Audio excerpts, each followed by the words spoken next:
Diecast collectors, we often get questions at Awesome Diecast, and one of them is, what does scale mean? And some people don't really understand the numbers, others do, but I'm here to explain to you in a very short and easy way how to understand what scale is all about. So essentially, if you have a real truck and you want to produce the exact identical truck in the same size, you have 1:1. If you do half the size, you have 1:2.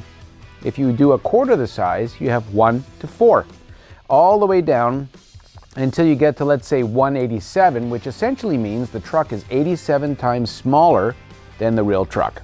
So I've got a selection of trucks here to kind of give you examples of what truck sizing is all about. This big boy here is 118 scale, probably the largest die-cast scale, at least in trucks that I've seen. There may be 116 out there, but that's pretty much it. But you can see a tractor and the size of it and the weight of it is pretty heavy. But you know, the majority of people collect a smaller because, you know, how many of these giant trucks can you have in your collection? So they tend to do what's most popular in the United States anyways, 164 scale. And this here means the truck is 64 times smaller than the real truck. Of course, still beautifully detailed, all die-cast metal, and definitely just as collectible as anything else. But you know, a lot of model train guys out there have HO model trains, and that is 187 scale. And of course, they look for trucks to put on their layouts that make it look realistic. So they will do 187 scale, which this garbage truck, for example, which may be 35 feet, you know, in real life, basically in 187 is about big enough to fit in the palm of my hand.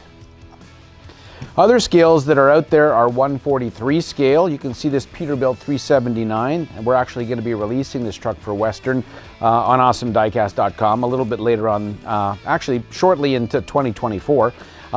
This here is the Wave the Flag Proudly version of the 379 as well.